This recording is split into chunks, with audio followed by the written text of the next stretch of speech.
I just read an article on Fox News that 7 million able-bodied men have left the job market. They're gone. They're not there. And these are men between the ages of 25 and 54. So the most productive years of a person's life. These people are not working. And the reason they're not working is some of them, let's be honest, is because of COVID. They're afraid to go back to work because of COVID. Other reason that they're not working is they just don't want to. They finding ways to sit in their mom's basement, literally sit in their mom's basement, or in their old bedroom when they were 16 or 17 years old and not work. And the way they do it, they support themselves through the government agencies, through various agencies such as welfare and other food stamp agencies in the U.S. that give them money. And second way is through loans, through not paying rent to mommy or daddy, or borrowing money from their relatives, their family members, and friends. So that's a very sad statistic, because it just means that these men have just given up. They've given up on life and looking for work. And it's really bad. It's really bad for our society that this has happened. Because men used to be, and in many ways they still are, not these 7 million, but the rest, they are the breadwinners. They bring home the bacon. They bring home the money for the family. And if you don't bring in money for the family, you can't grow your family. You can't have children, or at least it's very hard to have children. Or if you're gonna have children, you need the government to pay for your kids because you're not working. It's a very sad statistic, because that is the foundation of a society, of not just the American society, of any society.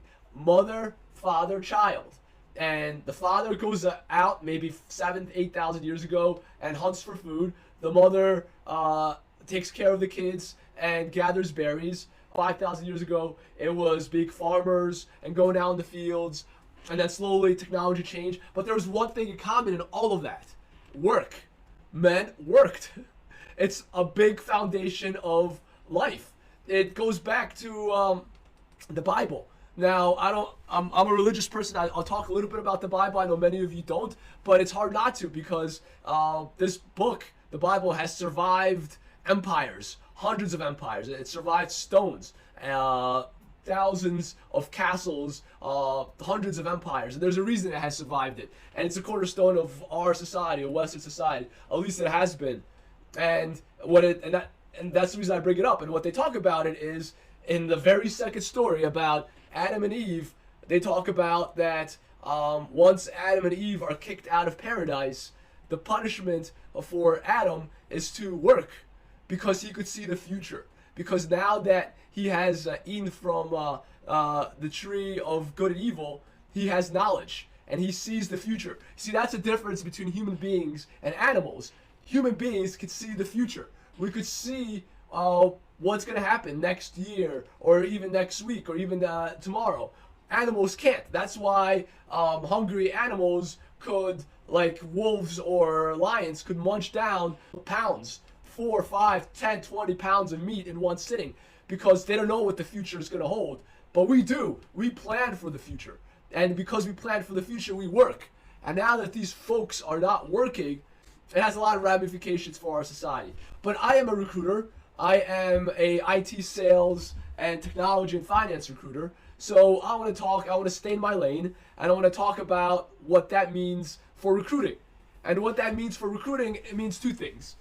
First, if you are a hiring manager, what that means is, as more baby boomers are leaving the job market, there's going to be less and less talented people available for you to fill your roles, because less people are entering the job market. 25 and 54-year-olds, as I said, many of them are staying home and not working. There'll be a lot less of talent going around for you to fill your roles.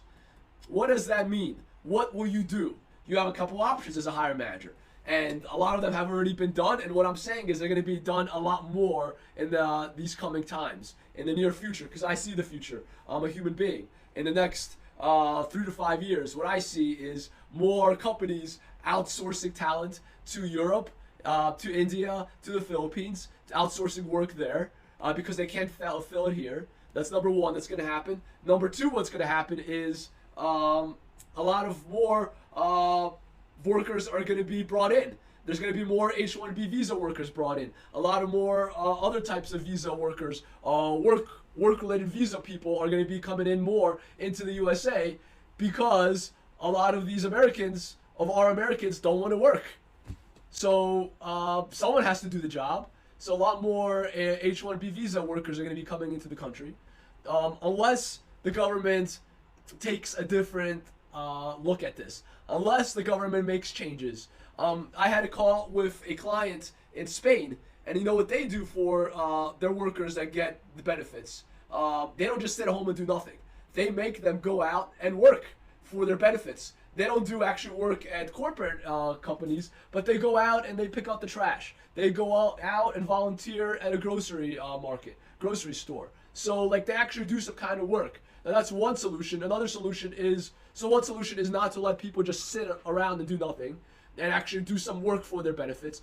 Another solution is to retrain these individuals, these 7 million men, to retrain them, to get them to go back to work. If they used to be steel workers and there's not, and manufacturing is closing down, get them into IT, get them into other fields that are growing. Maybe solar is growing. Retrain folks. Not everyone's going to be a programmer, but there's a lot of other blue-collar work that they could do. Install solar panels. Plumbing and electric work is still really hot. There's a huge demand for that in our economy. So if the government doesn't do that, what I see as the future is a lot more outsourcing and a lot more foreign workers coming in through H-1B visas. Now, that is what's going to happen on the corporate side. Now, if you are a job seeker, things for you are looking up. Because if you have great communication skills and you're an American citizen or even a green card holder, you have a great opportunity to get these roles and you'll be trained in them by corporate clients. What you need to do is you need to show enthusiasm that you want these jobs. You need to get training. You don't need to be like 100% trained in IT, but if you get trained in these hot technologies today, such as SAP, Salesforce, Workday, PeopleSoft is hot. You can learn it too. Learn programming languages, JavaScript, Angular, JS, Java, Ruby on Rails. If you learn these technologies, you could get these hot jobs that baby boomers are giving up. And slowly but surely, every year, more and more baby boomers are retiring. You could get these jobs that baby boomers are giving up. And there's a huge opportunity for you to make 6 digits, $100,000 in about 3 to 5 years if you put in the work. On the white collar side, getting into these IT corporate jobs, or on the blue collar side, becoming an electrician or a plumber, someone that is in need, or a project manager in construction. There's a lot of ways to move up because a lot of men are just not working. So that's my message for today. That was my 10-minute rant. I do want to say, I'll be remiss not to say, that if you are one of these clients, these corporate clients that has a problem hiring, come to New Config. We'll help you. But I just want to be honest and to give you my 2 cents on what's happening in the job market, which I think is sad. And I think our government could change. And I hope our government could change for the benefit of all Americans. Alright, anyway, thanks for watching and stay tuned for our next video.